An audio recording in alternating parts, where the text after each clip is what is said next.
안녕하십니까, 손갑철입니다. 이번 강좌는 2019년 대한항공에서 주최하는 플라이트 시뮬레이션 대회의 챌린저 클래스 본선 결선에 대한 강좌가 되겠습니다. 챌린저 클래스는 이번 대회에서 두 개의 클래스, 즉 입문자와 일종의 고수분들을 위한 클래스를 나눴는데요. 그 중에서 챌린저 클래스는 이제 상대적으로 입문자용, 그 다음에 마스터 클래스는 고수용, 이렇게 이제 나눠놨습니다. 그 중에서 이제 챌린저 클래스는 예선전에서는 FS 안에 있는 세스나 172를 가지고 비행을 했고요. 거기에서 선발된 10분이 본선에 진출을 하고, 본선에서 다시 5분이 결선에 진출을 한답니다.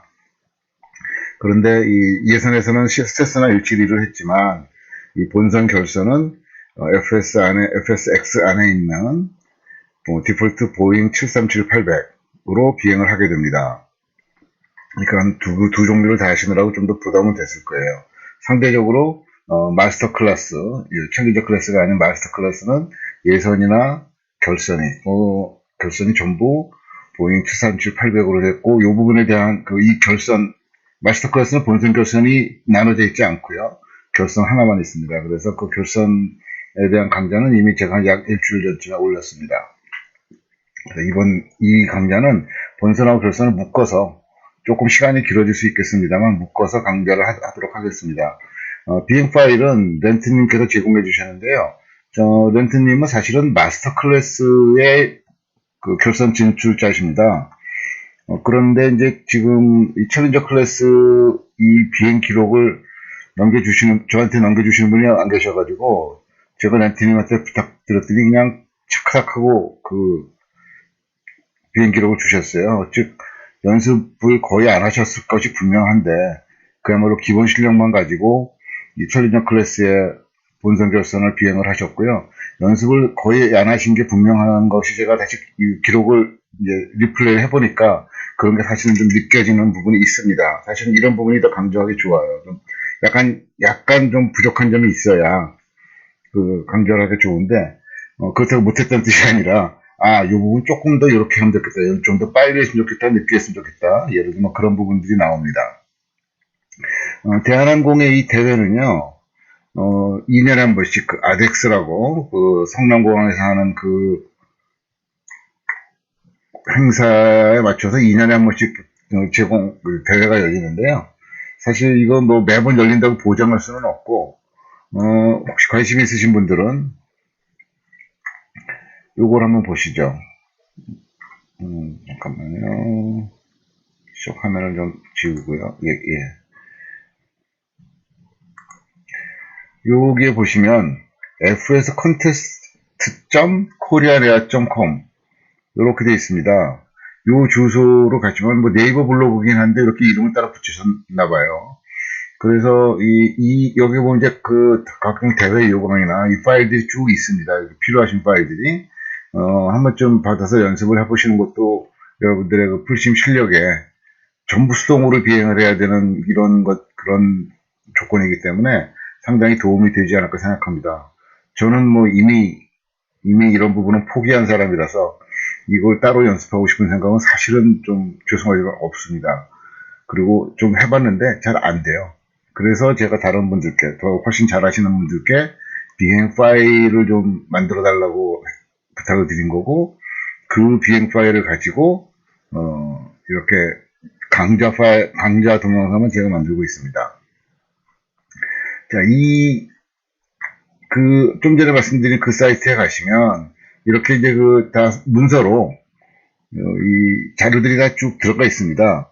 그래서 이제 쭉 살펴보시면, 이거를 제가 일일이 다 여기서 설명드리는 건, 그건 불가능한 일일 거고요.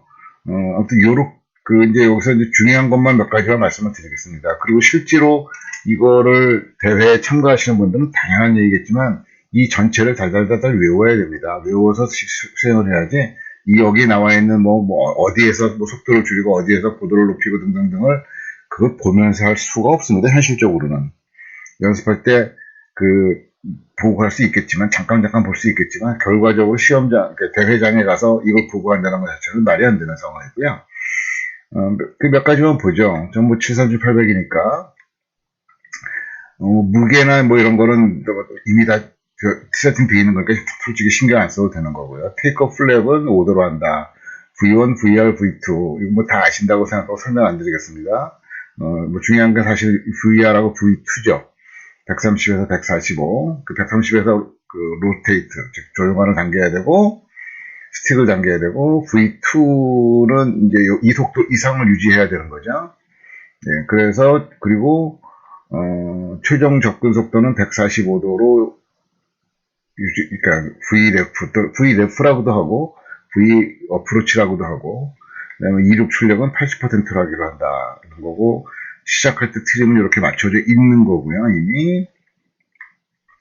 그 다음에 이건 이륙하고 착륙이 있는데요. 이륙할 때 이거 조건. 아무튼 빨리 읽어보겠습니다. 플랩 5에서 이륙해서 500피트 이전까지는 기어를 올려줘야 되고, 여기 이번에 비행을 하게 되는 공항들이 전부 홍콩하고 하와이 호놀룰루예요. 다 바닷가에 있는 공항들이라 실제 공항의 고도는 굉장히 낮습니다. 좀 높은 고도가 아니고. 그러니까 뭐 500피트까지 기업을 안 하는다는 건 말이 안 되는 거고요. 아무튼 포지티브를 보면 그러니까 상승하기 시작하면 기업을 해주시면 되겠습니다. 그리고 피치 앵글은 15도에서 20도 사이 이거 항상 나오는 거고요. 이건 외워두셔야 되고 그리고 V2에서 V2 플러스 35 아까 V2가 얼마였죠? 145였을 겁니다. 그러니까 145 플러스 35 그랬죠? 145에서 180까지를 유지해야 되는 거고요. 그 다음에 1500피트 이상이 되면은 이제 그럼 이미 좀 약간 가속이 꽤 돼가지고, 속도가 너무 빨라질 수 있어요. 그렇기 때문에 80%로 이륙을 했지만 75%까지 줄일 수 있다고 되어 있어요. 그러니까 아마 예선전자는 이게 줄이지 말라고 되어 있었는데, 여기서는 줄일 수 있음으로 되어 있습니다. 그리고 3000피트 이상에서 피치 앵글을 조금 낮추면서 아까 15에서 20도였는데 10에서 15도까지로 줄이면서 증속, 즉 이 사이 유지되는 속도를 좀 더 빨리 할 수 있습니다. 현실적으로 이제 이런 부분은 지금은 이제 뭐 연습이고 일종의 설정이지만 대부분의 공항에서 이제 그 NADP라고 해가지고 소음 방지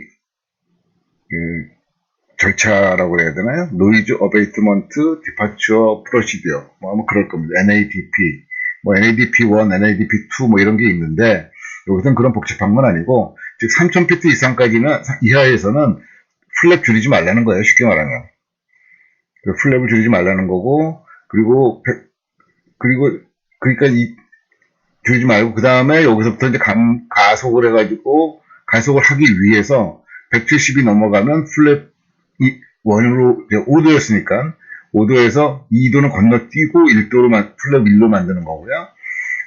그런데 여기서 중요한 건 뭐냐면 3000피트 이하에서 170이 넘어갈 수 있잖아요. 여기 범위가 넘어갈 수 있잖아요. 그래도 플랩은 올리지 마세요. 그게 중요합니다. 170이 넘었다고 플랩을 항상 올려야 되는 건 아니니까 가능하면 170 이하로 유지하는 게 더 좋고요. 뭐 지금 오늘은 이번 그 대회에서는 시간 측정도 없습니다. 빨리 갈 이유가 별로 없어요. 그리고 3000피트 이상에서 플랩 잡지 마시고 3000피트 이상에서 잡는 게 좋고요. 그 다음에 이제 170에서 플랩 190에서 플랩 업을 해야 되고 이후에는 최소 스피드가 210노트 이상 유지돼야 되는 겁니다. 그러니까 그 플랩이 업된 상태에서는 반드시 210으로 이하로 내려오면 안 돼요. 그거 주의하시고 착륙은 당연히 플랩업에서는 아까 여기 물론 이 비행 도중에 250노트까지도 올라갈 거예요. 하지만 이제 기본적으로 210 이상은 항상 유지해야 되고요. 플랩 올라가는 상태에서는 그 상태에서 내 속도를 더 줄이려면 플랩스 1을 세팅을 하는 거죠.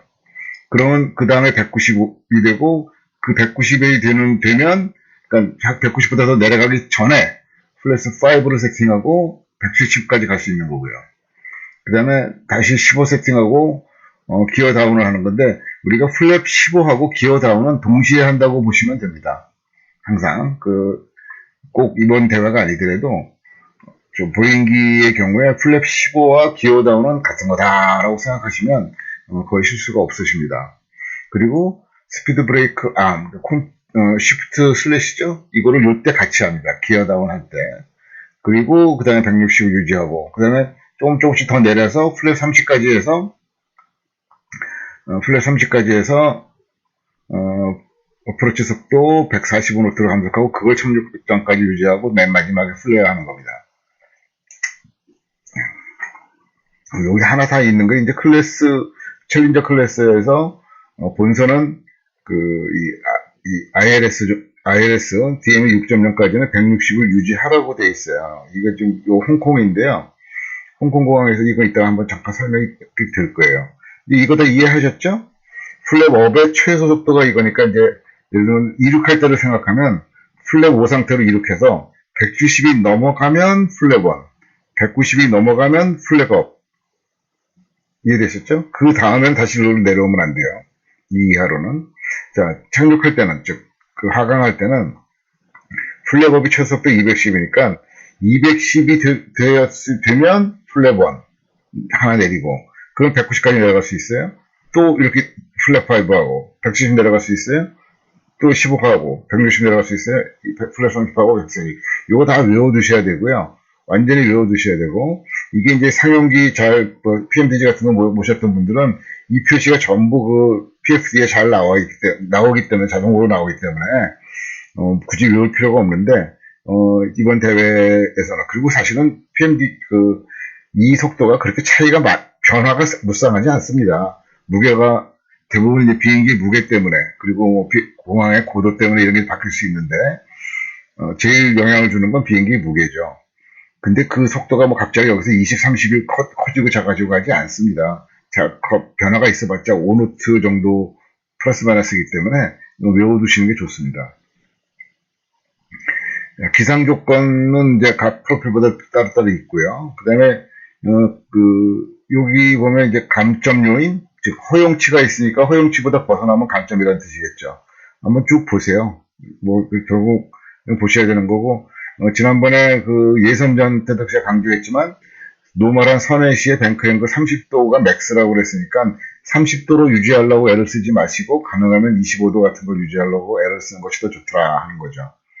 그리고, 이번에 결선에 보면 DME 아크턴이라는 말이 있는데, 그때의 DME 값이 11DM인데, 이번 경우에 11DM에서 플러스 마이너스 0.5까지라는 거.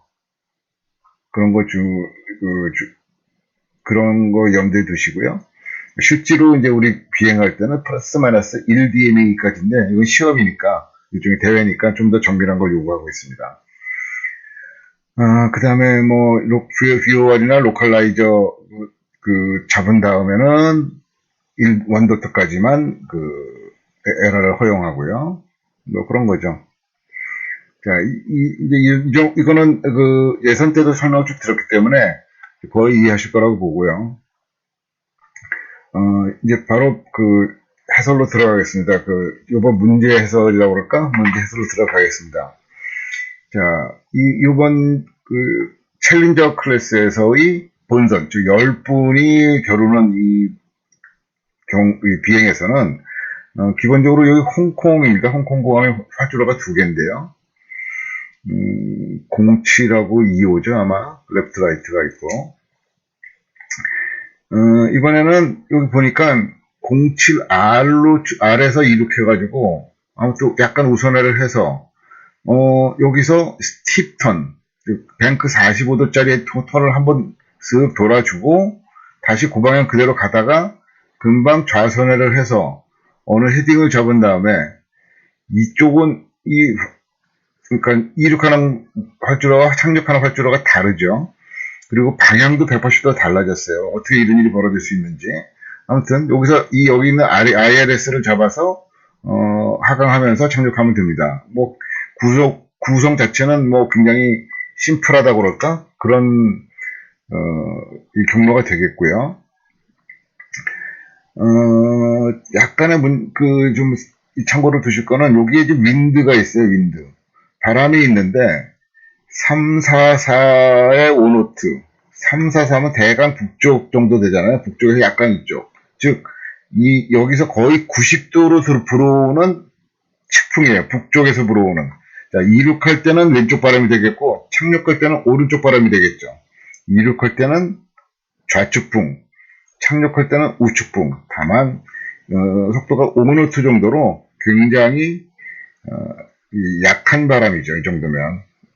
그 측풍 성분을 거의 신경 쓸 게 없는, 아주 잠깐만 신경 쓰면 되는 그 정도고요. 구름은 스캐터도 6000이니까, 지금 이번엔 고도가 6000으로 올라가지도 않으니까 구름 정도는 아예 신경 안 쓰셔도 되고요. 근데 지금 그렇게 돼 있어요. 근데 그거를 이제 자세하게 설명해 놓은 게 요 다음부터 입니다. 요 다음부터니까 요거 부분은 제가 일일이 다 설명을 못 드리겠지만, 지금 드리지 않고 이제 비행하면서 조금씩 설명을 드리겠지만, 실제로 비행을 하시려면 이 부분 자세하게 읽어보셔야 됩니다. 그리고 물론 실제 대회에 나가시는 분들은 당연히 외워야 되는 거고요. 여러분들 연습을 하신다 그러면 한 번쯤 외워서 해보시면 해요. 전체 한 번 비행하는데 한 10분에서 12분 정도 들거든요. 그러니까 뭐 그렇게 시간이 많이 걸리는 것도 아니니까 10번 해봐야 뭐 2시간이면 이론적으로만 하면 되는 거잖아요. 예, 저도 지금 우리 다시메 환자사분들 많이 들어와 계셔가지고 비행하고 싶은데 이거 녹화하고 있습니다. 자, 조금만 더 디테일하게 설명을 하면, 이제 그 플랩 언제 올리고 내리고 하는 거는 굳이 일일이 강조해서 말씀드리지 않을게요. 전체적으로 봤을 때 이게 이제 헤딩이 074고, 헤딩이 074를 유지하고 가다가 SMT D3.0 지나서, 이게 무슨 얘기냐면 SMT가 여기에 있는 VOR이에요. 요거. 그러니까 지금 공항에서 좀 꽤 떨어져 있어요. 그렇죠. 그러니까 여기가 뭐 VOR로 따지면 DME로 따지면 얼마쯤 되려나? 잠깐만요. SMT가 이게 왜 0.0밖에 안 나오죠? 야, 이거는 아직 DME가 작동을 안 한 상태라 그런 걸 거예요. 여기에서 DME가 0.0일 수는 없습니다. 좀 있으면 금방 나오겠죠. 그러니까 너무 이게 고도가 낮아가지고 지금 너무 해발고도가지고 여기서 전파를 제대로 못 받고 있는 거예요. 아무튼 그 D3.0이 지나서, 즉 여기서부터 여기까지의 거리가 3마일이라는 뜻이죠. 그렇죠? 그러니까 DME가 점점 줄어들 겁니다. 이렇게 이륙을 하면서 활주하면서. 그리고 그 D3.0이 지나면 라이트 터널에서 헤딩 100도로 100도로 헤딩 100로 가서, 그러면서 계속 400피트까지 상승을 하는 거예요. 4000피트까지 상승을 하는 거예요. 상승하고 속도가 210노트로 유지될, 여기서 이제 3000피트가 넘어간 다음에 클린업, 클린업이란 말은 뭐냐면, 플랩을 접어넣는 걸 클린업 한다 그래요. 단계별로 접어넣는 걸. 그래야 이제 날개가 말하자면 유선형으로 쫙 되는 거 아니겠어요? 그걸 클린업 한다 그러고, 그러면서 250노트로 증속까지 시켜야 됩니다. 그런 상태고, 그러면 여기서 일단 안정이 되죠. 4000피트에 250노트로. 그 상태에서 어디냐면 DME 5.0이 지나면, 자, 아까 여기가 3.0이라고 그랬잖아요. 요 거리가. 요 거리는 이제 5.0이 되겠죠. 5.0 지나서, 그러니까 5.0이 되면, 쉽게 말해서 지나서 그러니까 6, 7에서 하지 마시고요. 절대로 5.0에서 라이트 스팁턴, 즉 뱅크 앵글 45도로 360도 턴을 하는 거예요. 이런 거를 메이크 라이트 360라고 관제해서 표현합니다. 근데 물론 라이트 360를 하라고 할 때 스팁턴 하라고 보통 얘기하는 건 아닙니다. 이런 여객기한테 45도 턴 하라고 절대로 요구하지 않습니다. 이거는 지금 연습이니까 하는 거고요. 그리고 다시 이제 원래 방향, 즉 헤딩 100으로 가면 여기서 이제 보면 210노트로 감속하라고 되어 있어요. 스티턴 완료 후 210노트로 감속하라고 되어 있죠. 그 다음에 여기서 DM이 8.0이 되면, 즉 점점 더 DM이 값이 커지죠. 8.0이 되면 그때부터 이제 턴을 하는데, 턴을 하면서 2500피트로 강하래요. 만만치 않습니다, 이런 거. 이제 그런 게 연습이 필요한 거죠. 턴을 하면서 2500피트로 강화를 하고, 그러면 이 턴을 거의 맞춘 때쯤 되면은, 헤딩은 330이고요. 헤딩 330으로, 2500피트 강화했고, 속도는 아직도 210이겠죠. 그쵸? 그런데 2500피트가 다 되면, 그때부터는 다시 속도를 떨어뜨려야 돼요. 자, 아까 여기 250 노트에 4000피트였잖아요. 여기 이 상태가. 여기서부터 계속. 250에 4000. 강화하면서, 아니. 스티턴을 한 다음에, 여기 보면, 스티턴 완료 후에 감속. 210으로 감속. 아직 고도는 4000. 210에 4000에서 선을 시작하고, 선을 하면서 2500으로 하강. 2500이 되면 다시 170으로 감속. 즉, 요 직선 구간에서 2500에 170이 되는 거예요. 그쵸? 2500, 170. 자, 문제는 여기 있는 이 ILS를 잡기 위해서 여기서 언젠가 선호를 시작해야 되는데, 여기 있는 ILS 전파를 동조시켜 놓은 이 화면, 이거는 이제 이따가 바꿔줘야 됩니다, 이걸로. 이 모드로 바꿔줘야 됩니다. 아무튼 이걸로 ILS를 동조를 시켜줘 봤자, ILS라는 거는 굉장히 좁은 부분에서만 전파가 제대로 잡히고, 이 상당히 먼 부분에서 내가 ILS에서 얼마나 벗어나 있는지를 모릅니다. 실제로 모릅니다. 그러면 언제 선호를 시작해야 될지를 어떤 식으로 알아야 될 거가 이게 만만치 않습니다. 그쵸? 요거 조금 뒤에 여기 문서에도 나오니까 그때 설명을 좀 드리고요. 그 다음에 아무튼 이렇게 설명을 해서 ILS를 잡는다는 것은 보통 우리가 많이 쓰는 표현이고, 영어로는 캡처한다고 그러는 거니까, 캡처를 하면, 그다음부터는 ILS를 따라가면서, 아까 보셨던 착륙 플랩이라든지 속도하는 그 플랜에 따라서, 착륙하시면 됩니다. 자, 요거 문제라고 했죠. 이거 언제 여기서 선을 시작해야 되는지. 자, 그래서 일반적으로 이렇게 들어가는 거는, 일반적인 비행, 이번 대회 말고요. 일반적으로 ILS를 잡기 위해서는 두 가지 방법이 있는데요. 하나는 약 45도 각도로 유지하고 있다가 ILS 전파를 받으면 거기서 이 ILS를 잡아서 들어오는 경우가 있어요. 특히 이 거리가 약간이라도 좀 멀면, 예를 들면 20마일이라든지 이 정도가 되면 로컬라이저부터 먼저 잡잖아요. 글레이드 슬로프가 아니고. 그러면 45도 정도에서 들어와도 ILS 전파가 움직이기 시작할 때, 즉 이 바늘이 움직이기 시작할 때 들어오면 거의 이렇게 오버슛을 하지 않고도 잘 들어올 수 있습니다. 아니면 그거보다 좀 더 가까운 데서 들어간다거나, 아니면 이렇게 45도 선회가 아니고 90도 선회를 하게끔 해서 들어가려고 그러면 여기는 반드시 뭐가 필요하냐면 리드 레디얼이라는 게 필요해요. 리드 레디얼. 리드 레디얼은 제가 지난번 다른 강좌, 그러니까 마스터 클래스 강좌에서 설명을 드렸고, 들었을 겁니다. 그리고 제 다른 비행에서 항상 리드 레디얼 설명을 많이 드렸어요. LR, 리드 레디얼. 즉, 뷰월 같은 장비로 내가 이 뷰월에서 상대적으로 몇 도의 위치에 있을 때 선호를 시작한다. 그쵸? 그 값이 있어야 그때 선호를 시작하면 됩니다. 물론, 현재 내 비행기의 속도라든지 측풍이라든지 이런 거의 위치에 따라 조금씩은 다를 수 있지만, 그래도 기본적으로 그 위치가 있으면 정확하게 내가 어디에서 이걸 시작을 해야 된다는 것이 나와 있는 거잖아요. 그리고 그걸 찾아서 실제로 그 위치에서 알 수 있고요.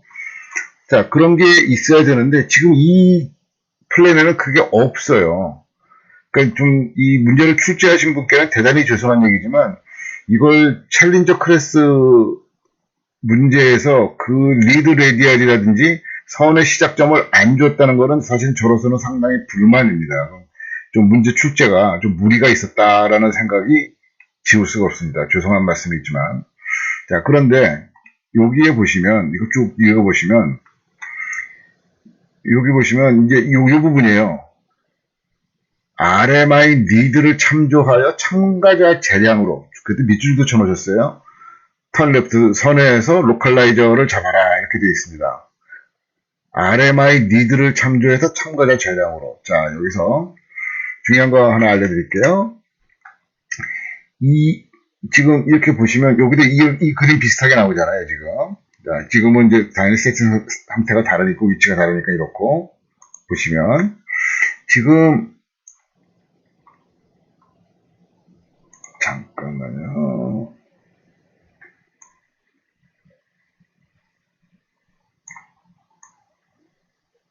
여기죠, 여기.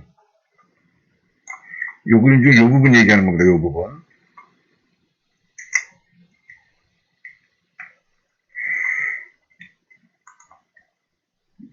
이때 상태, 요 정도 상태가 어느 상태냐면, 바로 이렇게 보이는 상태예요. 여기 보시면, 여기 보면 큰 바늘, 흰 바늘이죠. 흰 바늘에 하늘색이 같이 있는데, 이걸 보시면, 이게 뭐냐면, 이거는 여기에서 보시는 요거예요, 요거. 요 값이 표시되어 있는 거예요. 그쵸? 여기 보시면 254로 되어 있을 거예요. 254. 그러니까 얘가 가리키는 방향은 여기 계기판에 CRS로 표시되어 있는 그 값을 걔가 가리킵니다. 그 다음에 이 빨간 선이 CDI, 이 빨간 이 막대기가 CDI라고 해서 이거랑 얼마나 떨어져 있는지를 표시해주는 왔다 갔다 할 수 있죠. 이제 이게 그런 상태니까 요거는 현재 뭐에 맞춰져 있냐면 VOR1이에요. 그게 실제로 VOR이 아니고 ILS에 맞춰져 있고 그 이름이 ITFR이겠죠. 이게 홍콩공항의 25R 활주로에 ILS가 이제 이렇게 맞춰져 있는 거고요.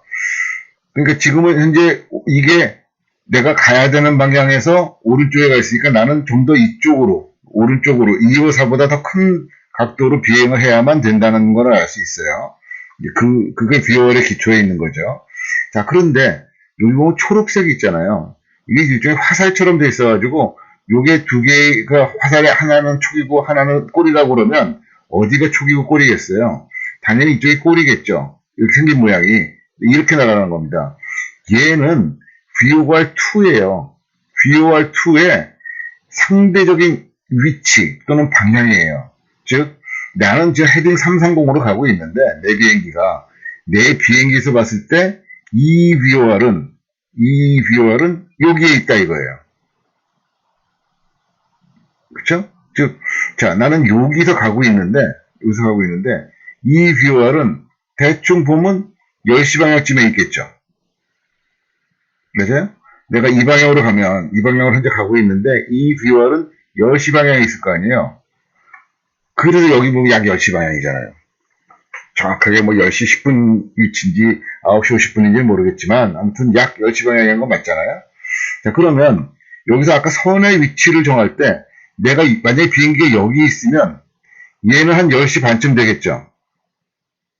만약에 많이 이렇게 왔으면 9시겠죠. 그쵸? 근데 이게 딱 정확하게 직각은 아니지만 이 선하고 이 선이 직각은 아니지만 뭐 9시 아니면 9시 30분 정도 되겠죠. 여기까지. 그건 너무 많이 온 거예요. 자, 그러니까 약 10시 정도 왔을 때 선회를 시작해야 하라는 거거든요. 여기서 말하는 RMI 니드를 참조해서 참가자 재량으로 하라는 것은. 그런데 이게 그렇게 정확한 방법이 아니고 이게 명색이 계기 비행인데 이런 식으로 비행하면 안 되죠, 사실은. 물론 여기를 다 보면서 비주얼로 보면서 돌 수도 있고 뭐 꼭 그렇게 하면 안 되는 건 아니지만 이 초급자 문제에서 이렇게 냈다는 것이 제가 좀 불만이라는 거예요. 아무튼 간에 문제는 이렇게 나와 있으니 이렇게 해야 되는 거고 혹시 VOR을 아주 자유자재로 다루신다 그러면 여기까지는 사실 ILS 점퍼가 필요 없거든요. 그러니까 이 선회를 시작하기 전까지는 아예 VOR1에다가 ILS 전파가 아닌 이 SMT VOR 주파수를 맞춰놓고 실제로 그 스웨프만 하면 되거든요. 두 개 바꾸는 거니까 그냥 누르기만 하면 되니까. 그리고 내가 돌기 시작해야 되는 위치를 찾아서, 그쵸? 이게 이해되시는지 모르겠는데 이게 이 방향이 74니까 예를 들면 한 15도 정도 앞에서 한다 그러면 여기서 900용도에 맞춰가지고 090에 맞춰놓고 090에서 선회를 하겠다. 그 다음에 이걸 빨리 선회를 하면서 ILS 주파수로 딱 스위치만 하나 누르면 되니까 그렇게 하시는 것도 요령이에요. 원래 그 리드 레리아 잡는 거죠. 리드 레리아도 있다고 가정하고 그렇게 하는 것도 답인데 모르겠어요. 이거 지금 시험장에서 대회장에서 실제로 그렇게 해도 되는지까지는 모르겠어요.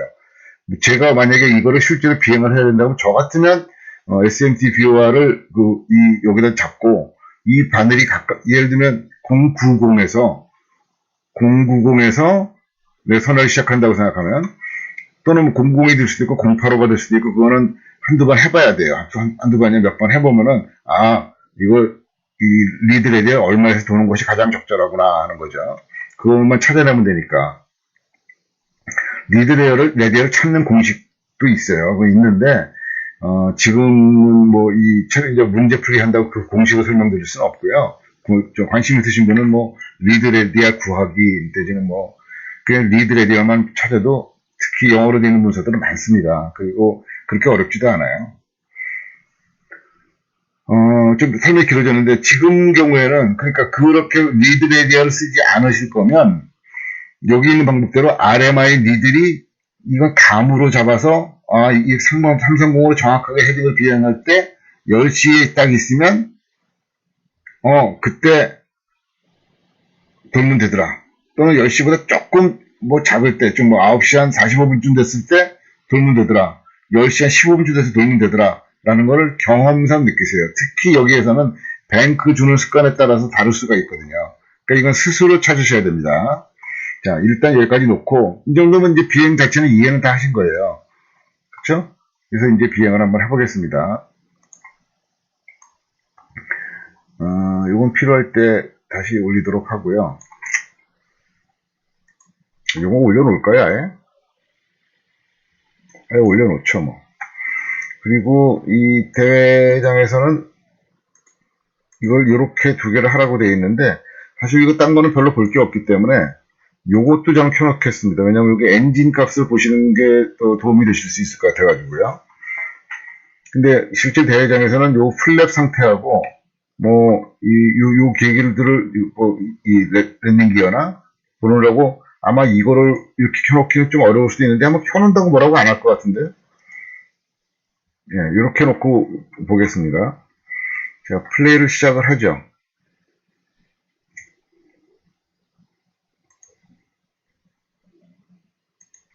렌트님이 제공해주신 챌린저 본선. 자, 이걸로 지금 비행이 이제 그냥 아예 들어갑니다. 이륙 들어갑니다.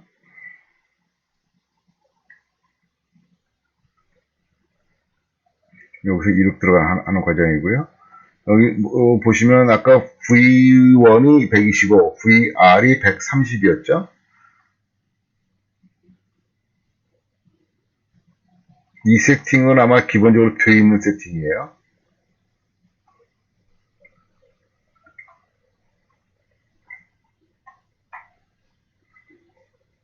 네, 130에서 로테이션을 시작하고 있고요. C피치 15도에서 20도가 돼야 되고, 이렇게 움직이기 시작하면 요걸 이제 포지티브라고 얘기하고, 그때 기어를 접어 넣는 겁니다.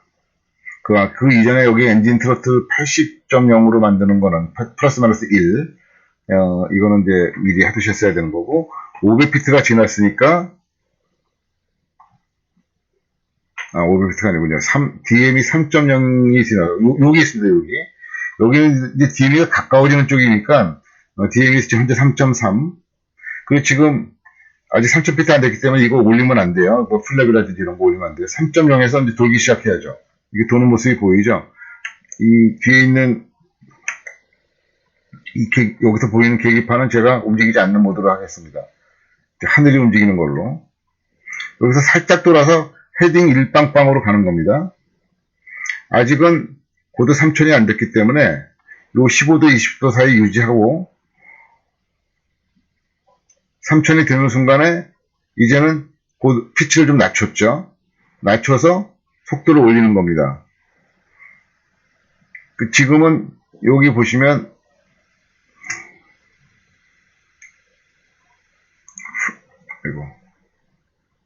이렇게 볼까요? 플랩 표시가 잘 보이지도 않는데 이미 이제 쭉 올라가고 있는 중에 210이 넘어갔으니까 요거 각자 그 알아서 하셔야 되는 거라서 그 순간순간을 제가 플랩 설명을 드리지 않았습니다. 지금 여기 계속 이렇게 가는 상태고 그 속도 250노트, 고도 4000으로 맞춰주셔야 되고 그때는 이미 그렇게 되면은 이륙 출력이 아니에요.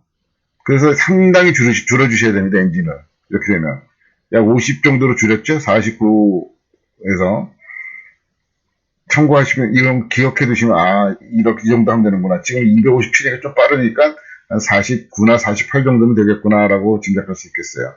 자, 여기 문제에서 보시면 그러니까 요 구간이 속도 250노트에 4000까지 만들고 좀 기다렸다가 DM이 5.0이 되면 라이트 스팁턴, 우선회로 스팁턴을 하라고 되어 있어요. 요거 기억해 두세요. 요거 스팁턴이라는 것은 날개를 굉장히 심하게 기울여서 이제 이번 경우에는 45도로 기울여서 하는 거잖아요. 그러면 45도로 기울이게 되면 당연히 양력이 떨어져요. 그 수평 비행을 할 때보다. 그러니까 엘리베이터를 들어줘야 된다고요. 그러면서 속도는 250을 계속 유지하래요. 그러니까 근데 저항도 커질 거 아니에요. 엘리베이터를 들었으니까. 그러니까 엔진이 커져야 됩니다. 아까 보시면 51 정도에서 유지하고 있다가 지금 56, 57로 선회를 하고 있는 걸 보실 수가 있어요. 그러니까 한 손으로는 스틱을 잡고 한 손으로는 스로틀을 조금씩 이걸 예민하게 조절해 주셔서 이 속도가 250에서 10노트 플러스 마이너스를 벗어나지 않도록 여기서도 플러스 마이너스 100비트를 벗어나지 않도록 그걸 계속 해주셔야 되는 겁니다. 실제 비행에서 이런 스팁턴 한 바퀴 360도 돌면은 정신이 없죠. 이게 뭐 한 바퀴밖에 안 도는데도 불구하고 상당히 긴 시간 동안 돌았다는 느낌? 어지럽다는 느낌? 그런 게 좀 들 수 있습니다. 지금 한참 돌았는데도 불구하고 아직도 한 반 바퀴 더 돌아야 되잖아요. 일빵빵까지 가려고 그러면. 지금 보면 248 속도 여기 3.960 정도 유지하면 상당히 양호한 거죠. 이거 아까 잘 보시라고 그랬어요. 어느 정도 올려야 되는지.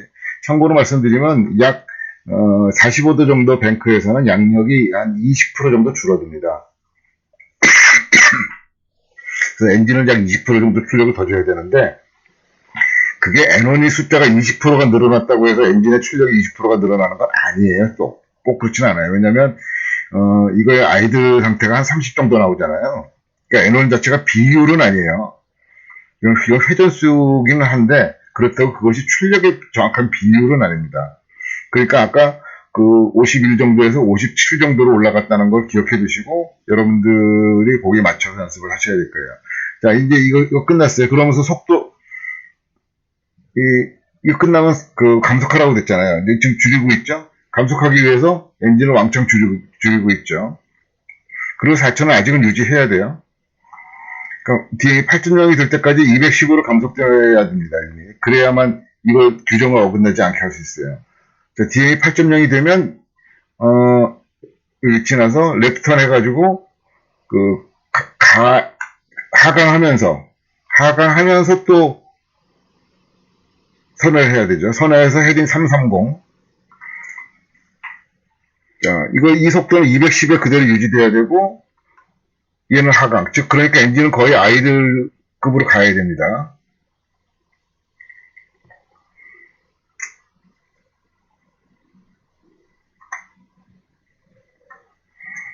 210에 2500으로 계속 내려가고 있는 중이에요. 210은 유지, 2500으로 하강. 엔진은 거의 아이들. 왜냐면 하강해야 되니까. 헤딩 어디까지? 330까지입니다.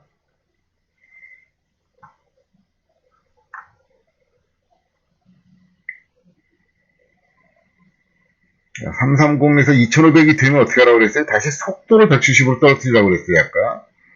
자, 2500이 되니까, 이번엔 속도를 떨어뜨리래요. 그러니까 계속 이건 아이돌을 유지하면서, 이번에는 고도 유지하면서, 속도를 170으로 떨어뜨릴 겁니다.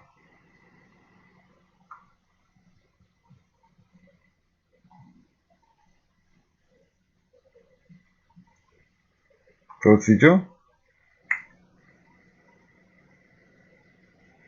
그러면서 그 170을 떨어뜨리기 위해서 그 플랩은 제가 말씀을 특별히 안 드려도 210이 되기 전에 플랩 1, 190이 되기 전에 플랩 5를 만들어 줬어야 됩니다.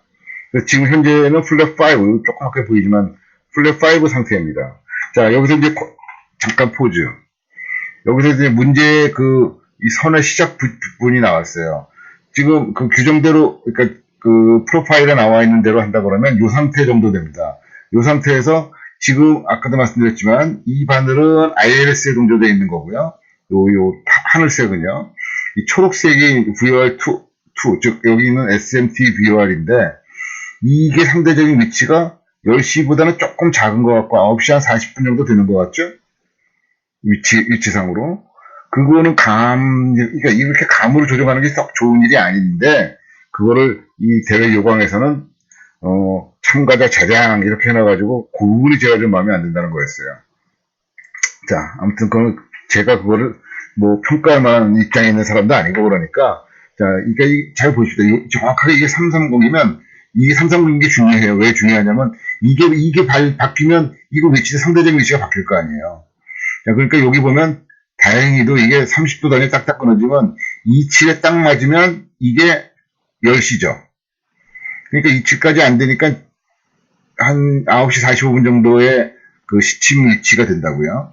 요걸 기억하고 계시다가 이때 돌기 시작하는 거예요. 지금 만약에 이걸 너무 빨리 돌기 시작하면 이렇게 다 돌았는데 ILS보다 로컬라이저보다 더 왼쪽에 와 있는 거죠. 그러면 다시 오른쪽으로 가야 되는 일이 벌어지고 만약에 너무 늦게 들기 시작하면 이렇게 오버슈트가 됩니다. 만약에 둘 중에 하나를 꼭 해야 된다 그러면 저 잘 못 잡았다 그러면 차라리 오버슈트가 전 낫다고 보기도 해요. 근데 그건 제 생각이고 제일 가운데를 잘 맞춰주면 좋겠죠. 그러니까 지금 이 부분 여기 이 프로파일에 나와 있는 분이 조정할 때는 조금 먼저 선을 시작했는데 뱅크를 아주 작게 줘가지고 슬금슬금 ILS 로컬라이저를 잡은 거예요. 그쵸? 슬금슬금하게. 이게 이쁜 비행은 아닌데, 뭐 그것도 하나의 방법일 수 있습니다. 자, 한번 가보겠습니다. 이 비행 파일을 제공해주신 렌트님은 참고로 이거 대회에 나가실 분이 아닙니다. 지금 이분은 거의 9시 한 35분 정도에서 35분에서 선을 시작했어요. 그럴 때 어떤 일이 벌어지는지 봅시다. 선회할 때 뱅크는 약 30도 조금 못 미쳐서 30도 넘으면 감점이라고 그랬으니까. 자, ILS 벌써 다 왔잖아요. 지금 이게 오버슈트라는 거예요, 지금. 이거 오버슈트죠. ILS가 이 바늘이 벌써 왼쪽으로 왔으니까 우리는 이제 이렇게 돈 다음에 여기서 더 왼쪽으로 가서 이 방향보다 더 왼쪽으로 돌아야 얘를 다시 가운데로 만들 수가 있어요. 그러니까 이게 오버슈트 한 거죠. 그러니까 여러분들도 이게 연습하시거나 실제 비행하실 때 아까 그 경우에서 오버슈트를 하지 않기 위해서는 9시 45분이 아니라 좀 더 일찍이라는 말은 9시 35분이 아니라 9시 45분, 50분 정도의 선을 시작해서 어쩌면 좀 더 언더슈트가 되게끔 도움이 되는 거죠. 자, 이렇게 해서 잡았으면 이제 감속하고 플랜에 따라서 감속하고 랜딩 기어 내리고 플랩 15가 되면 15에서는 랜딩 기어하고 스피드 브레이크 암 시키는 걸 같이 한다 이렇게 생각하시면 되고 지금 요게 글라이드 슬로프고요. 죄송합니다. 요게 로컬라이저고 요게 글라이드 슬로프죠.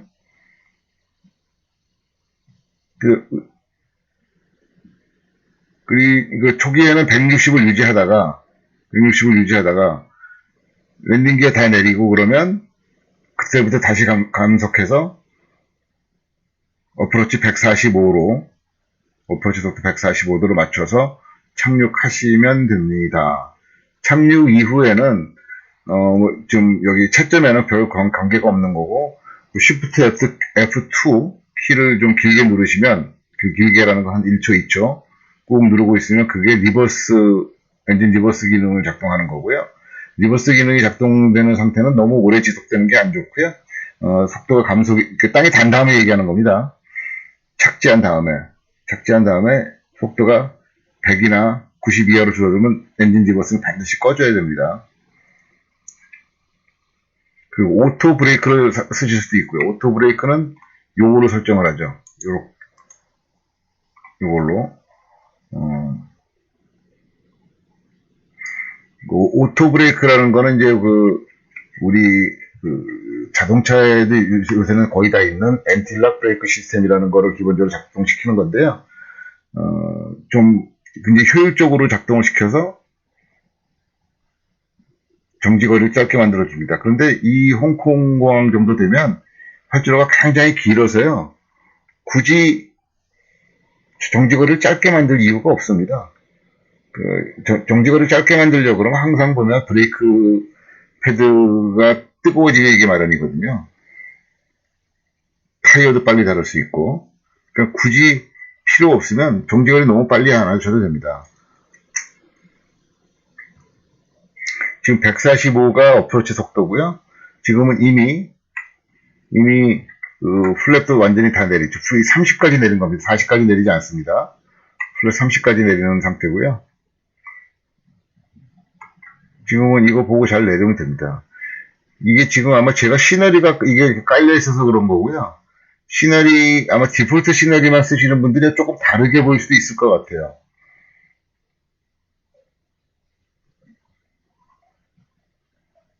이제야 파피가 보이기 시작하는데 좀 이상하네요. 여러분들 이게 시너리 때문에 다룰 수 있으니까 그거는 뭐 크게 신경 쓰지 마시죠. 뭐 요거 계속 유지해야 되고, 이제는 이 엔진을 조금씩은 줄이죠. 아주 조금씩.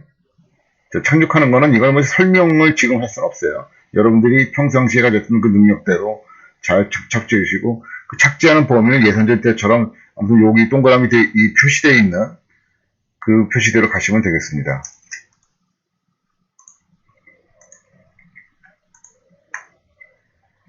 자, 이제는 감속하고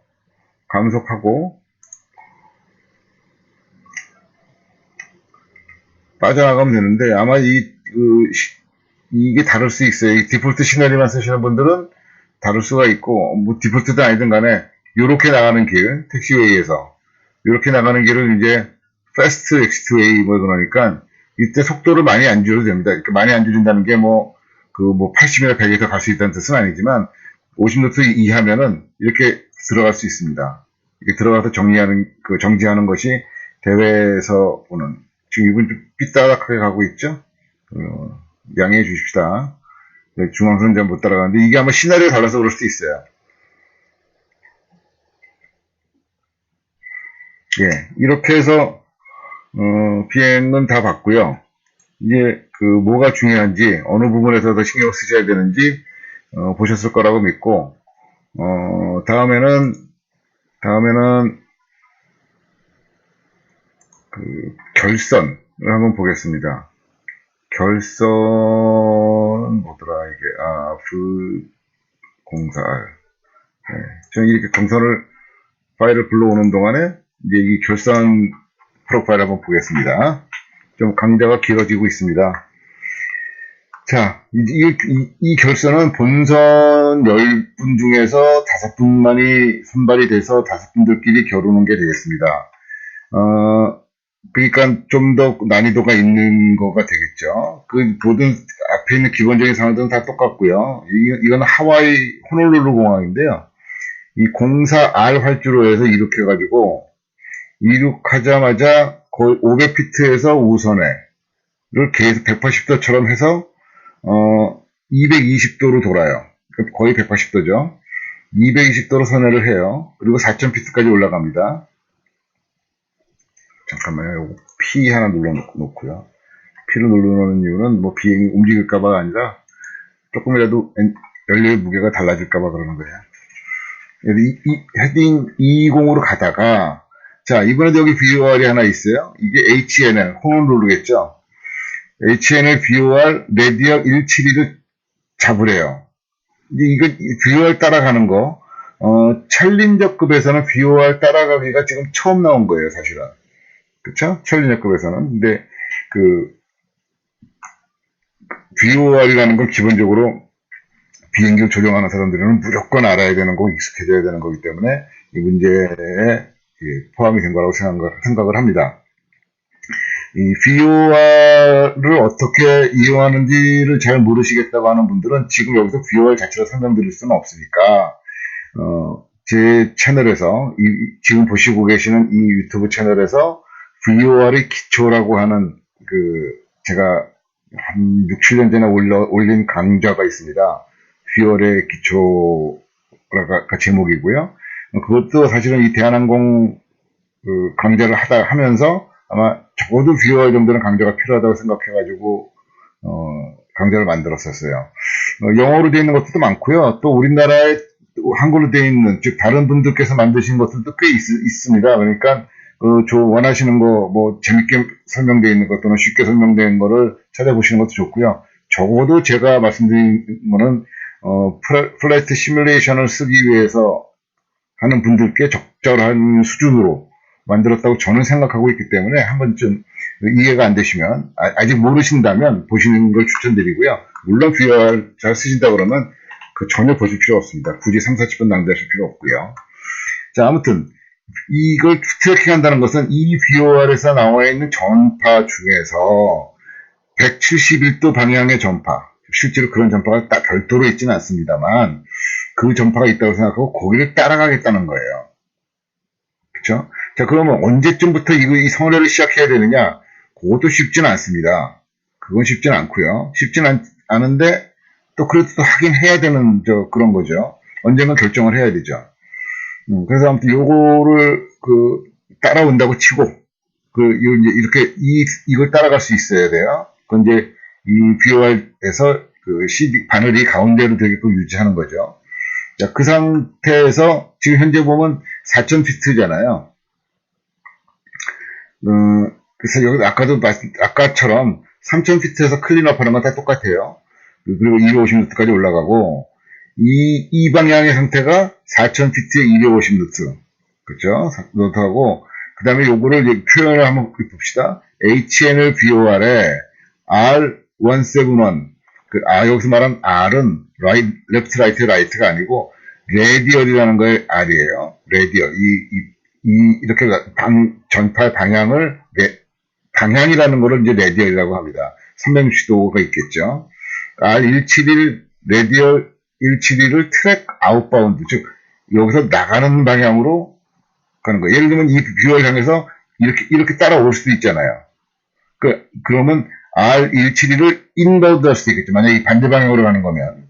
근데 지금 경우는 이제 아웃바운드라고 표현합니다. 이렇게. 그 다음에 그 위치를 잡으면 210도로 다시 감속을 하고, 이번엔 DME 아크도 들어있어요. DME 아크 이것도 만만치 않습니다. 처음 하시는 분들한테는. DME 아크란, 요 DME는 요 구간은 이 VOR에서의 거리가 일정한 구간이에요.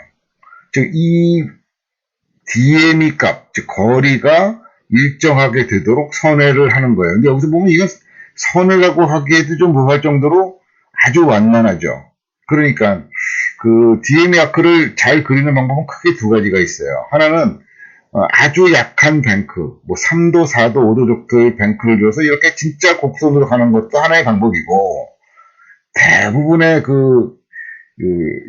비행 교육에서는 그렇게 곡선으로 가지 않고요. 직선으로 갑니다. 직선으로 가서 이거를 직선으로 가면 될 거 아니에요. 전체적으로 이 각도가 이거 해봐야 한 30도밖에 안 되죠. 이 방향이. 그러니까, 그리고 거리도 많지 않고요. 한 10도에 한 번 정도만 바꿔주면 됩니다. 요걸 직선으로 했다고 해서 이게 전체가 뭐 이게 아주 딱딱하게 꺾여 보인다든가 그렇지도 않습니다. 그게 10도가 좀 불안하면 5도 정도에 한 번씩 하죠, 뭐. 그건 누가 뭐라고 그러지 않습니다. 그 이제 그 교육 받을 때는 아마 당연히 비행교육 받으신 분들은 10도 정도에 한 번씩 이거를 이제 수정하는 그런 걸 배우실 거고, 만약에 이게 DME 값이 어떻게 비행을 하다 보니까 너무 크다. 즉 11일이 돼야 되는데 여기 DME 11이라고 되어 있는데 여기도 11.0이라고 돼. 11이 아니고 11.5가 됐다. 그러면 그럼 줄여야죠. 왜냐면 이거 문제니까. 그러려면 어떻게 되냐면 약간 좀 더 오른쪽으로 방향을 잡으면 여기서 이렇게 안쪽으로 파고들겠죠. 과장한 겁니다. 그러니까 예를 들면 요거의 각도가 그 헤딩이 예를 들면 뭐 300 정도 300 정도 되는데 그때 DME 값이 너무 커. 그러면 300이 아니라 295 또는 290 너무 차이가 큰가요? 290을 정도 하면 아주 천천히지만 그 DME 값이 줄어들 겁니다. 그 반대도 마찬가지고요. 어떻게 돌다 보니까 너무 빨리 돌로 맞췄으면 DME 값이 좀 작겠죠. 그러면 이걸 좀 더 바깥쪽으로, 여기서 말하는 바깥쪽이라는 거는 그 헤딩의 숫자를 보면은 좀 작은 값이 되겠죠? 그 작은 값으로, 즉 300이 아니라 아까 제가 그 300을 그러니까 안쪽으로 돌기 위해서는 305, 310 이런 식으로 가야 되고 바깥쪽으로 나가기 위해서는 295, 290 이렇게 가야 되겠죠. 아까 제가 숫자를 정말 말한 것 같으네요. 아무튼 이해는 하셨죠? 그 원래 가야 되는 그 헤딩보다 좀 더 안쪽으로 또는 좀 더 바깥쪽으로 가면 이 DME 값을 조절할 수 있는데, 자 그러면 원래 가야 되는 헤딩을 어떻게 할 수 있느냐? 요게 또 문제가 되죠. 그건 뭐냐면, 자 이게 VOR이잖아요. VOR하고 내가 만약에 여기쯤 위치에 있으면 내가 이 VOR에서 어떤 레디얼이랑 딱 맞게 있는지를 알 수가 있어요. 이따가 보여드릴게요. 그 기본적으로 당연히 알 수가 있거든요. 그러면 그 레디얼이 예를 들면 요것이 예를 들면 얼마 정도 될까요? 그 레디얼로 190이라고 합시다. 190이면 헤딩은 어떻게 됐어요? 거기다 90도를 더하면 되겠죠. 이 수직 여기서 말하는 레디얼 DM이 레디얼을 맞추는 건 그 레디얼선을 긋는다 그러면 당연히 이 선하고 직각이를 만나는 선일 거 아니에요. 그러니까 90도를 더하면 되겠죠. 아까 얼마? 190이라고 그랬으면 190 플러스 90이 되겠죠. 이 경우는. 그러면 얼마가 됩니까? 280. 190 더하기 90은. 그래서 헤딩 280으로 비행하면 되는 거예요. 만약에 여기서 좀 한 10도 정도 더 진행되면 뭐겠어요? 레디얼 200이 맞겠죠. 그러면 거기다 90을 더하면 290. 마찬가지. 이해되셨죠? 그러니까 그거를 그럼 매번 90도를 더하고 언제 그러고 있느냐? 게다가 끝자리 수가 공으로 안 떨어지면 어려우니까, 그러니까 이제 VOR 계기판을 이용해서 그걸 할 수가 있습니다. 자, 아무튼 좀 좀 설명이 좀 길었습니다만, 그렇게 DM이 아크를 돌고 나면 어디 있어요? 그 아크를 돌고 나면요, 아크를 돌면서 게다가 또 2500빗으로 강화하라네요. 2500빗으로 강화하라고 그랬어요. 그러니까 현재 여기서는 속도가 210에 고도는 2500이 되겠죠. 그러면서 이제는 여기 ILS 잡으러 가는 거죠. ILS를 잡으러 가는 거는 아까 그 본선 강조하면서 다 설명을 드렸고, 문제는 여기서도 언제 이걸 돌기 시작해야 되나가 나와야 되잖아요. 여기 보니까 곡선이 되게 깨끗하죠. 깨끗하다는 건 언제 돌기 시작해야 되는지 알고 있다는 뜻이에요. 그쵸? 이게 어떻게 언제냐면 바로 요겁니다. 요게 바로 아까 얘기하는 여러 번 얘기했던 리드 레디얼이에요. 내가 이 VOR로부터 210 레디얼 위치에 있을 때 돌기 시작하면 된다는 거죠. 지금 이 그림을 딱 보니까 이거는 뭐 원래 그림 같지는 않고, 원래 차트에 있는 그림 같지는 않고, 좀 임시로 만드신 것 같은데, 아무튼, 여기서 내가 210 위치에 있을 때 돌기 시작하면 얼추 맞더라라는 거죠. 그걸 제시해 준 겁니다. 그렇죠? 그러면 내가 210에 있다는 거를 레디얼 210 위치에 있다는 걸 어떻게 하느냐? 그건 이제 비행을 보면서 이따가 이제 말씀을 드리겠습니다.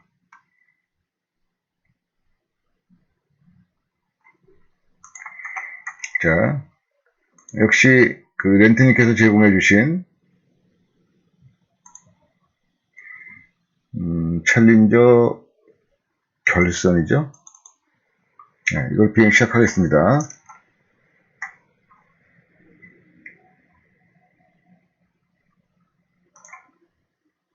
요겁니다.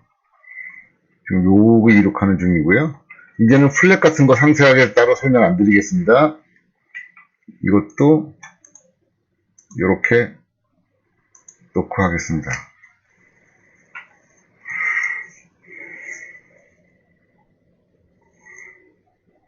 호놀룰루 04R 활주로를 이룩했습니다. 130도 로테이션 했고요. 당연히 이 수직 속도가 증가하면 포지티브 그러면서 포지티브 클라임 하면서 기업하는 거고요. 15에서 20 사이 계속 유지하는 건 똑같고요. 500피트가 되면은 선회하라고 되어 있었어요. 그쵸?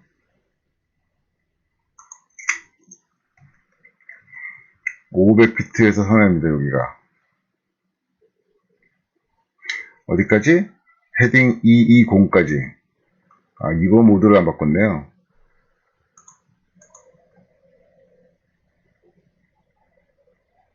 이렇게 놓고 해야 됩니다. 그리고 여기 그 CRS에는 171이 잡혀 있어야 됩니다. 반드시. 곧 쓸 거니까요. 처음에 이륙하기 전에 171이 돼 있을 거고, 안 돼 있으면 해 놓으셔야 됩니다. 자, 지금 설명드리지 않는 동안에도 열심히 이제는 3000피트까지는 이거 유지하고 가고, 3000피트가 지나면 그때부터 클린업 과정, 즉 속도를 올리면서 플랩을 집어넣는 과정이 이제 들어갑니다. 너무 오버스피드 되지 않도록, 오버피드 되지 않도록 75 정도로 내리셨네요. 76 정도로. 아까 그 규정해 보면은 80에서 75 정도로 내려도 된다고 돼 있죠. 75까지는. 자, 이제 220 거의 다 왔어요. 헤딩 220 거의 다 왔다는 뜻이에요.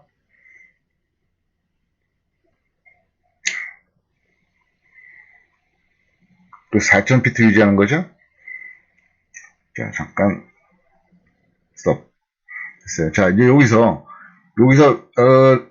레디얼 172를 잡으러 가야 되는데, 지금 레디얼 172라는 게 여기 맞춰 있거든요. 여기 보시면 그 VOR1, 여기 호놀룰루 VOR이고 당연히 171에 맞춰져 있고, 근데 지금 이 빨간 선이 지금 이게 CDI라고 하는데요. 코스 데비에이션 인디케이터.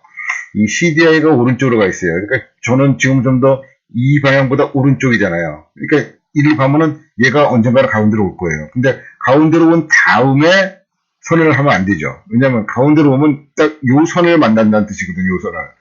그때 선을 하면 이미 늦죠. 이렇게 되겠죠. 선회가. 이렇게 되겠죠. 벽불루기처럼. 그게 마음에 안 드니까 언젠가 전에서 시작해야 되는데, 가장 좋은 것은 무엇이냐면 사실은 그걸 잡기가 되게 어려워요. 언제부터 시작해야 되는지. 그러니까 여기 경험상 봅시다. 지금 다행히도 이 VOR2가 같은 VOR을 좀 잡히고 있어요. 그런데 이 계기가 VOR1은 우리가 이 VOR 계기, 이거를 이제 그 HSI라고 부르죠. Horizontal Situation Indicator. HSI처럼 작동을 하고, VOR2는 RMI를 작동합니다. 그쵸? 같은 VOR을 놓고 표시 방법이 완전히 다른 거예요.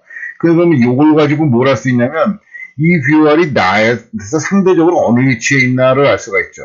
예를 들면 내가 여기쯤 있으면 비행기가, 이 VOR은 나의 3시 방향에 있는 거 아니에요. 지금이죠. 3시 방향에. 내가 아까 여기쯤 있었으면, 이 VOR은 나한테서 1시 방향 또는 2시 방향 이렇게 되겠죠. 1시 방향에서 2시 방향, 여기 오면 3시 방향, 더 지나면 4시 방향이 될 거 아니에요. 상대적인 위치니까. 자, 그렇게 알 수 있으니까, 이것도 경험으로 이제 알 수 있죠. 자, 처음에 연습할 때, 그러니까 3시에서 내가 돌면은 적당한 거 아닌가? 너무 빨랐어? 그럼 좀 더 지나서 3시 반쯤. 그렇게 보면 될 거죠. 되겠죠? 좀 선회가 너무 늦었나? 그러면 3시간이고 2시 반에 하면 되겠죠. 여기를 그림 딱 보니까 3시 조금 지나서 3시대를 조금 지나서 하는 정도가 적당한 것 같은데, 그나마도 지금 여기가 뱅크가 작아요. 굉장히. 그러니까 슬금슬금, 즉, 과감하게 쭉 이렇게 도는 게 아니고, 뱅크를 작게 해서, 뱅크를 10도나 15도 정도 줘서 조금씩 맞춰가는 식의 비행을 하고 있어요. 여러분들도 그렇게 하시면 됩니다. 자, 한번 볼게요. 자, 여기 3시를 가리키고 있는데, 3시에서 점점 더 움직이죠? 3시 반, 20분? 3시 30분? 그때 3시 30분쯤에서 선회를 시작했어요. 그리고 지금 이 렌트님은 이걸 슬금슬금 돈 게 아니고, 과감하게 거의 25도, 30도 뱅크를 다 주면서 돌았어요. 자, 그러면 무슨 일이 벌어지는지 봅시다.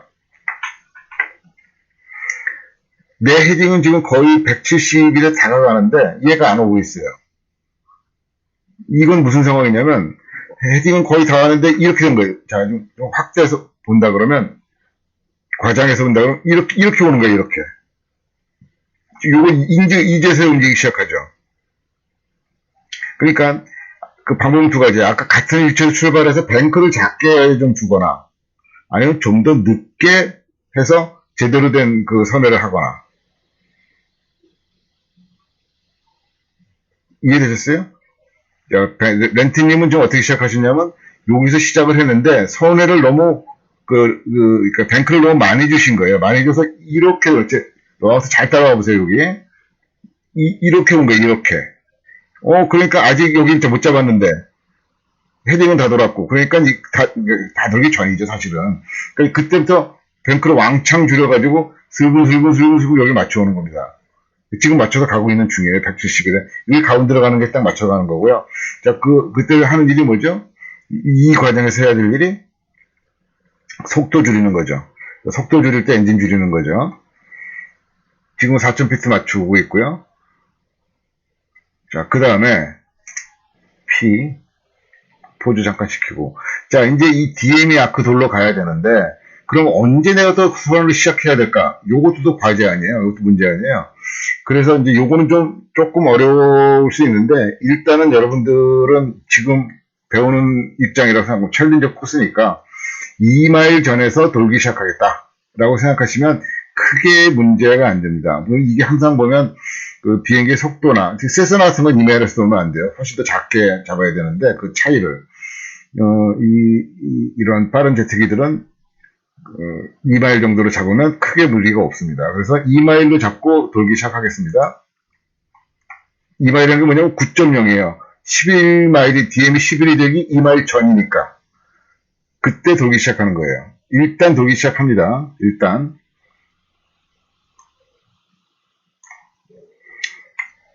그러면서 잘 보시죠.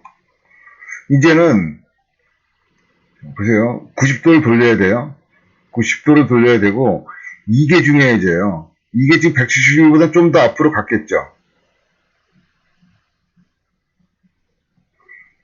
지금서 고동을 또 떨어뜨려야 되고 자 지금 나의 위치가 상대적으로 어디냐면 상대적으로 180도에 있어요. 포즈 한번 할게요. 지금 이 BOR에서 이게 지금 BOR 여기 지금 나침반이 딱 우리 제일 윗방향, 직선으로 윗방향이 헤딩 나침반 180이 아닙니다. 지금 보면. 180이 이 정도 됩니다. 선이. 편각 때문에 그런 거죠. 지금 아까 보시다시피 이 선이 171이에요.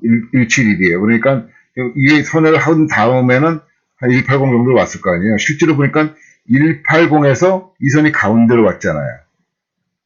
그쵸?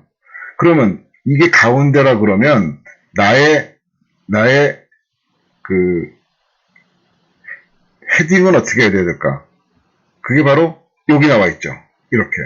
근데 이 경우는 이건 HSI이기 때문에 DM이 현재 정확하게 유지가 되고 있다 그러면 이 바늘이 항상 3시, 9시가 되도록 이 전체의 바늘이 3시, 9시가 되도록 유지하면 그것이 DM이 아크죠.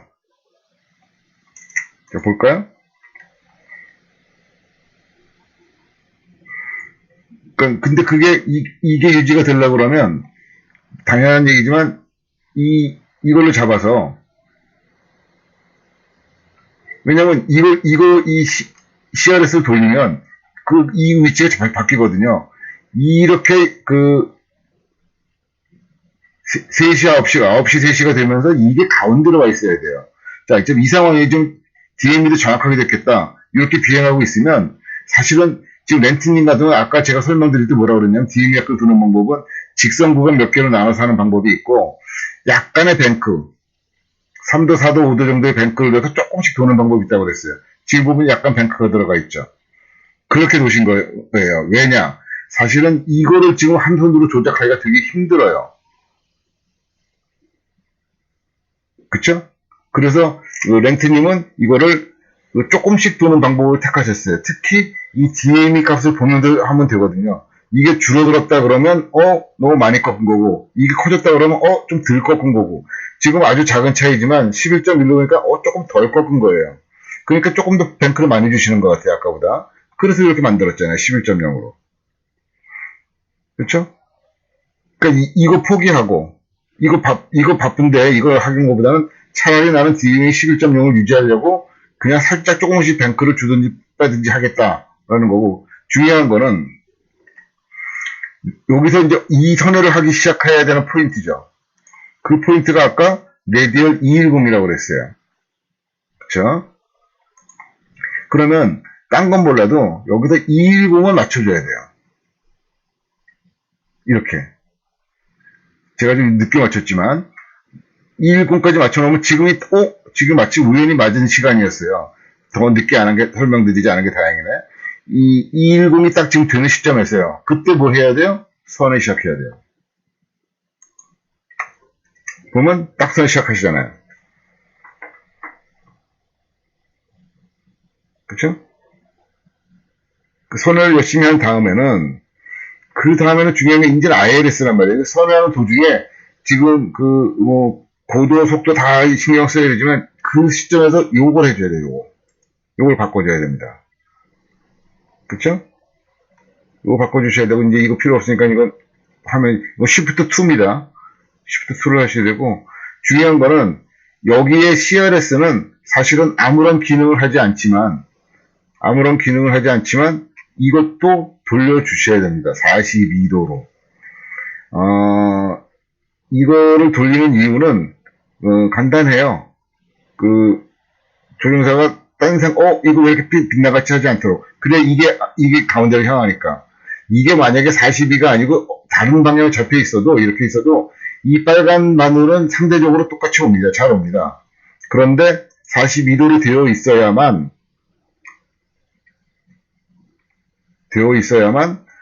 적어도 내가 가는 방향을 똑같이 가리키니까 그러니까 비행할 때 헷갈리지 않는 거죠. 그렇죠? 자, 지금 제가 계속 말씀드리지만 이따로 설명을 하다 보면 플랩 설정하고 속도 떨어뜨리고 하는 그거는 굳이 설명할 시간이 없습니다. 그래서 그거는 생략했고요. 지금 이 삑 소리가 나는 거는 이 랜딩 기어를 지금 안 내린 상태이기 때문에 그럴 겁니다.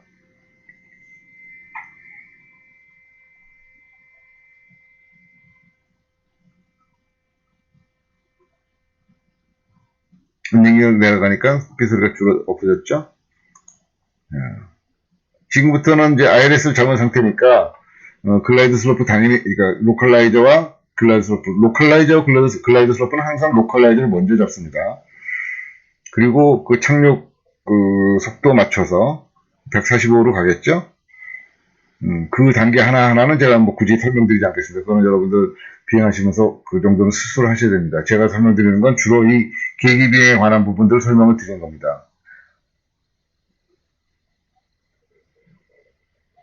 자, 이제 뭐 이해가 다 되셨으리라 보고 이 상태에서는 뭐 더 이상 설명드릴 게 없습니다. 아까 홍콩 공항에서 했던 그 본선 과정하고 지금 과정이나 뭐 ILS 착륙이라는 측면에서는 다 똑같거든요. 그거는. 더 이상 볼 게 없는 새로운 게 없는 거죠. 그냥 연습 많이 하셔가지고 깔끔하게 잘 하시는 수밖에 없습니다. 저는 호놀룰루 시너리가 따로 없기 때문에 디폴트 시너리라서 아마 실제 대회장에 가시면 이렇게 그냥 보일 겁니다. 호놀룰루 공항은 활주로가 4개인가 보죠. 이 방향으로 두 개. 이거는 우리 마스터 클래스 결선에서 쓰이는 활주로고, 그 다음에 요 방향으로 거의 붙어 있는데, 이렇게, 되게 이렇게 되어 있는 건 이건 경비행기들. 여기서 말하는 경비행기가 세스나 같은 거 아니더라도, 리어젯이라든지 비즈니스 제트 있죠? 또는 쌍발, 프로프기, 이런 것들이 주로 사용하는 활주로일 겁니다. 여기는 이제 대형 항공기들이, 여객기들이 주로 쓰고요.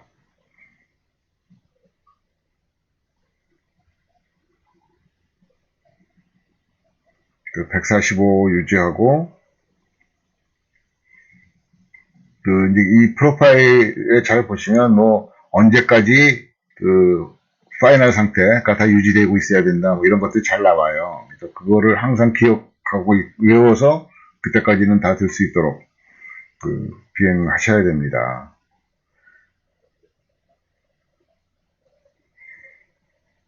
요거 들어가는 거 재밌죠? 이게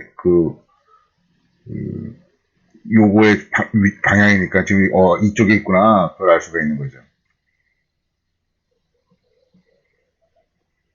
엔진 줄이기 시작하고, 플레어, 터치다운,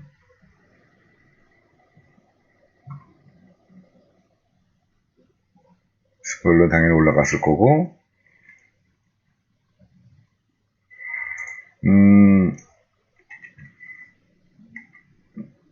이거 당연히 잘해서 하셨으려고 보고, 속도가 거의 줄었으니까 이렇게 나가실 것 같은데 맞나?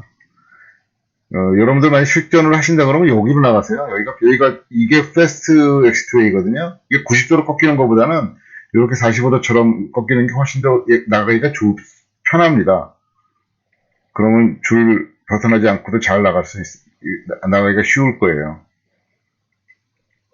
굳이 여기로 나가려고 애쓰지 않으셔도 이게 활주로 긴데요, 그렇잖아요? 지금 이게 이 활주로보다는 훨씬 짧은 활주로인데도 불구하고 굉장히 빨리 정지했죠? 정지가 아니라 거의 감속을 한 거죠? 예. 이렇게 해서 오늘 강좌는 마치겠습니다.